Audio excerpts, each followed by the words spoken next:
minding your mind. What the great ones don't tell us.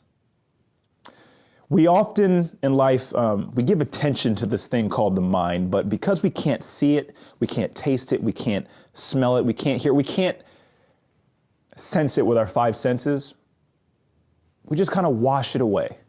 We know it exists. We're not really sure what it is, so we don't worry about it. But I've dug deeper.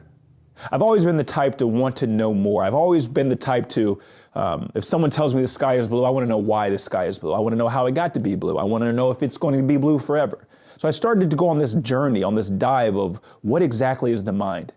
And how do you cultivate it? And what does it do? And how does it serve mankind? And I found some interesting things out, not only through my life, but through others' lives who I've had the opportunity to interact with. People see me now and they say, wow, you got to play for the Harlem Globetrotters. What was that like? You got to play for 8 years.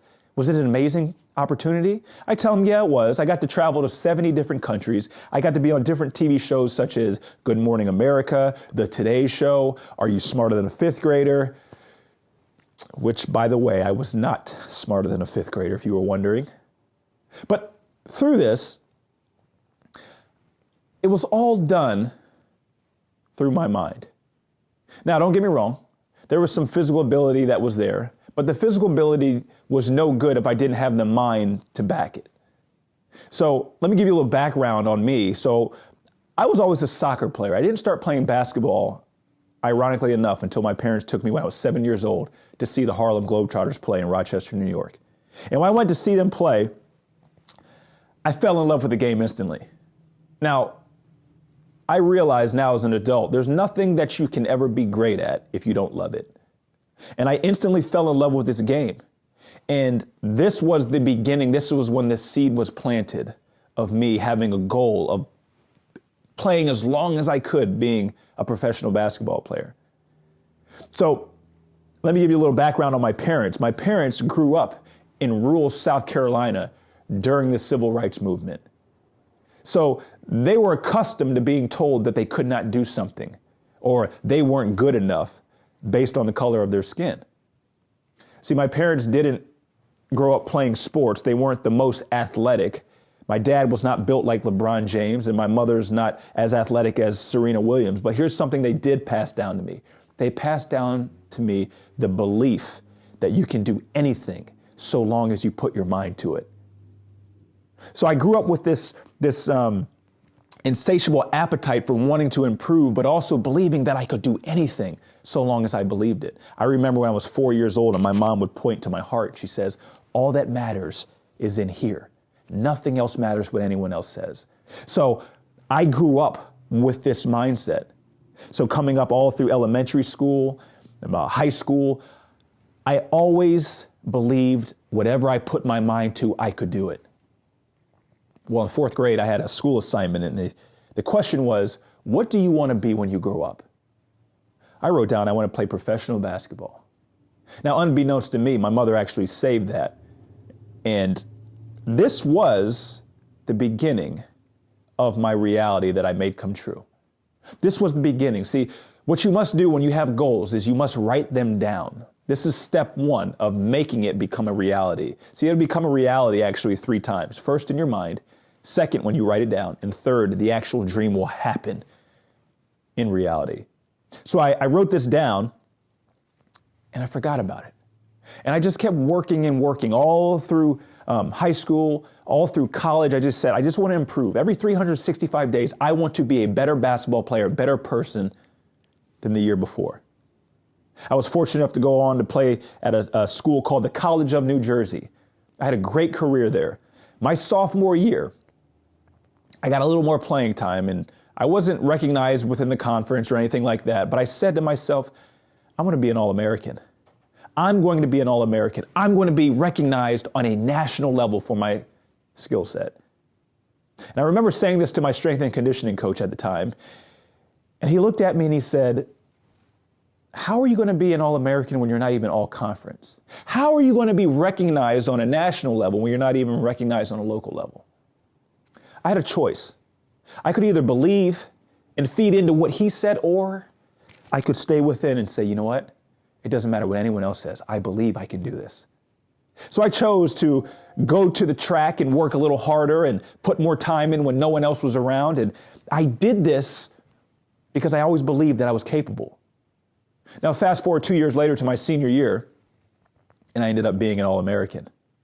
And here's what I try to instill in people. It does not matter what anyone else says. It doesn't matter what the external circumstances may say.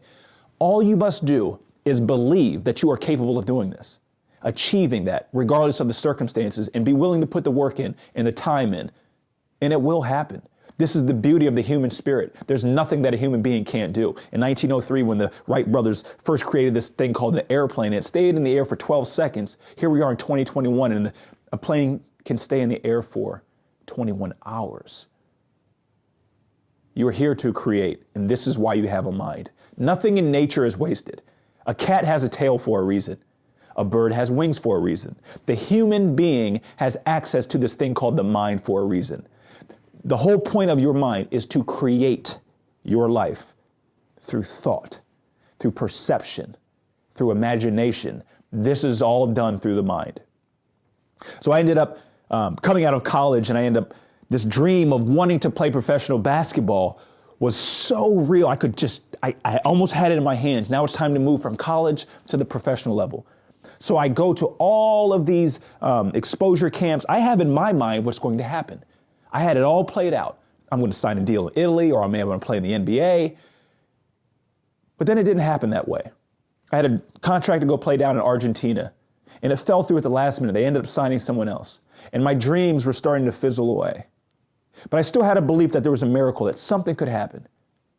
So the window to sign professionally had already went by, and I missed it. And a buddy of mine said, hey, let's go over to Scranton, Pennsylvania, try out for this little local semi-pro team. They'll pay you $100 a weekend. So I said, okay, well, I don't have anything else to lose. We might as well. So I went over there, and I played great. And the coach walks up to me, and he says, hey, you're a fantastic player, but I already have my team picked from another league, and I'm bringing those guys to this team. It was at that moment that I had another choice. Do I feel sorry for myself in the situation that I'm in? Or do I say, you know what, I'm still going to figure out a way to make this work? Well, because of my background and my upbringing, my parents taught me that no matter what life may hand you, if it hands you lemons, you still make lemonade. So I said, okay, well, thank you, sir. And he said, hey, how about this? I will give you the number of someone who I think may be able to help you. So he gave me the number of a guy who was the general manager of a team called the New York Nationals. Now, I'm not sure if you know who the New York Nationals are, but they're the team that played against the Harlem Globetrotters every single night. So basically, they lost every single night. Now, I went from being an All-American Conference Player of the Year, leading the league in scoring, to now I'm going to go lose every single night. If you want to talk about a slice of humble pie being served hot with a side of ice cream, this was what I was eating. But I said yes, and here's why I said yes, because I understood that for me to get to point C, I must hit point A first, and maybe this was point A. See, life does this, right? Life goes up and down. The reason why it goes up and down is these low points in life, these undesirable situations, the reason why they happen, they're meant to teach you how to get to the high points in life. So now I can look back on my life and say the New York Nationals served its purpose. It taught me humility. It taught me how sometimes the road is not a straight path, it's a windy path. So I ended up doing that for a year, and then because I played with the Harlem Globetrotters, they actually saw me every single night, and they said, hey, come on over. We love your attitude, we love your smile, we love your charisma, we love the way you play. You'd be an asset to be on this team. So I ended up doing that. I did this for 8 years. As with any other job in sports or entertainment, it comes to an end. And I got a call one day from my coach, and he said, hey, we've loved our time with you, but it's time to move on. Now here I am, unemployed. I lost my benefits. We're expecting our second child. We had just bought a brand new house. What do I do? Do I sink or do I swim? I swim. So I started teaching kids at a park, 2 brothers at a park, all of the knowledge that I had gained over my years of playing basketball. I started teaching it. And those 2 kids at a park ended up blossoming to over 350 kids 11 months later. I had one of the premier skill development companies in the Midwest. And the reason why this happened was because I always believed. When I first started with those two kids, I would tell my wife every day, I know I can do this. I know I can. There were days when it was tough. There was days when it didn't look like it was going to happen, but I still had this belief. So as this grows, I get introduced to this player. His name was Kyle Guy, a little skinny 16-year-old kid. And we start working together. And I see this kid and I say, wow, you have something that most people don't have. And I got a hold of him and I said, if we could just cultivate a few things, I think you can play at a higher level. And he said, I want to play at the NBA. And I said, okay, how bad do you want to play the NBA? He said, I know I can't. I just feel it. When he said that, I realized that he had this belief. And when you have this belief that is constructed within the mind, there's nothing that the human being can't do. So I said, okay, here's what we're going to do. We're going to start getting up at 4 a.m. We'll go to the gym. We'll monitor our diet. We'll watch film. We'll do all these things that are unseen that nobody else gets to see. And the reason why I had him get up at 4 a.m. wasn't because we had to. The reason why I did this is because I knew if he did something hard, it was going to strengthen the mind. I knew if he was going to play at the highest level in this world, he was going to have a strong mind. So we ended up cultivating his mind. And he then ended up winning Mr. Basketball in the state of Indiana. He ended up being named the best high school basketball player in Indiana. He ended up going on to college. And when scouts said, no, you can't play at this level. He's not good enough to play at the University of Virginia. He knew he could. And he told me after his sophomore year, he said, I'm going to win a national championship. What I didn't tell you is he actually lost the first round of March Madness. They were the number one team in the country. And he ended up losing to a 16 seed. It had never happened before. And he said, we're still going to win a national championship. I believe it. I know it. And it ended up happening a year later. He had to have the valley for him to hit the peak. So I realized something. The mind is what dictates all. The mind is what creates. The mind is what gives the human the ability to think that it can achieve something. So I go through my own tough times in 2019 where I got involved with a business partner. And this business partner said, hey, let's move down to Southwest Florida, sunny paradise, and we will start a business and it'll become successful and it's all going to work out. I said, yeah, sure. Why not? Who wouldn't do this? I know the guy. So we moved down there, me and my family. And before I know it, things go south quickly. This guy who I thought was my friend ended up doing a complete 180. And now here I am. I'm involved in fraud. And I'm not on the good side of fraud. Before I know it, my car was stolen. My credit was ruined. We had no more money left. We were trapped. We didn't know what to do. And I remember sitting on my living room floor crying, and my 3-year-old and my 5-year-old come up to me and they say, Daddy, what's the matter? I felt broken. I felt lost. I didn't know what to do. I couldn't even think straight. I had never felt anything like this before. I realized that this situation had taken control of my life, not in a physical sense, but a mental sense. So me and my family decide, let's move back to Indiana. So we move back to Indiana. I get a knock on the door one day. And there's a young guy who walks in and he says, hey, I want to let you know I'm with the FBI. Now, let me tell you something. When the FBI comes by your house, you better open the door and you better let him in. So he comes in and he sits down with me for 4 hours. And he tells me that the guy who I was involved with, they had been chasing him. They've been wanting him for a while. And I had all the answers that they needed. So as we proceed to talk, he says to me, I hope you figure out who's going to play you in this movie, because this stuff that you're telling me right now is a movie. I can't believe it. Now, when the FBI says that to you, don't take that as a compliment. But as this situation unfolds and I see how fortunate I was to make it out of this, I realized at that point in life, I could continue to feel sorry for myself. I could continue to think this is the worst thing in the world, or I could use this as a positive, some way, shape, or form. So I said, you know what? I know how it feels to be down and out. I know how it feels to feel hopeless. So I'm going to take this situation and now I'm going to use that to help others. So I started a coaching firm. I started public speaking. I started doing this because of that situation. So now I mentally transmuted the energy, the negative energy from that situation, and I turned it into a positive to help millions of people.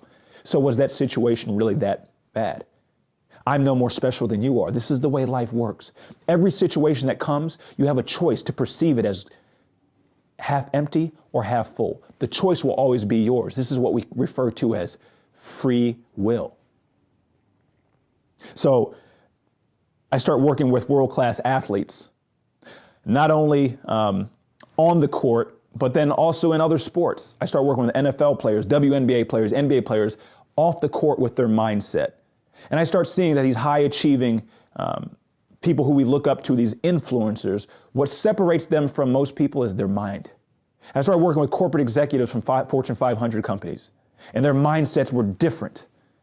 And I realized this is what separates the good from the great. They have control over their thoughts. They have control over their mind. See, what they don't tell you is they take time. They practice mindfulness. They journal. They're still. They meditate. So I tripped into this practice, this spiritual practice called meditation. And now here I am practicing what these greats practice. And I never forget, I was folding laundry one day and I looked over, I was watching a documentary on Netflix, and they asked Bill Gates, they said, hey, what's one thing that you are afraid of losing? I'm thinking he's going to say his fortune, his health, maybe a family member. You know what he said? He said, my ability to think, my ability to control my thoughts. At that moment, I realized this is how powerful it is. One of the most influential, affluent people in this world understood that his thoughts, the mind, is what creates everything. So I started meditating. I started practicing mindfulness. I started writing down what I was thankful for. I started taking time to be quiet and be still, putting my cell phone to the side, going out in nature and sitting in the woods for hours with no distractions. And this allowed me to control my mind. See, all meditation is like doing bicep curls to strengthen your biceps instead of doing strengthening exercise for your mind. So now when thoughts come in, I don't have to just act on them. I can control them. This is what meditation is. This is what mindfulness is. It gives you the ability to control your thoughts. You'll realize that you're not your thoughts. You'll realize that you're not your body. You are just using the body. You are just using the mind. This is what meditation has done. And I realize now from working with all of my clients, this is what the great ones don't tell us. They tell us, but they say it in a way that unless you fully comprehend, you'll never understand what they're talking about. So now my mission, my goal, the reason why I feel as though I've been put here on this earth is to teach everyone. There's something that is laying dormant inside of you, the seed of greatness. And if you can cultivate this greatness, you can achieve anything. But in order to do this, you must be able to control your thoughts. You must be able to mind your mind.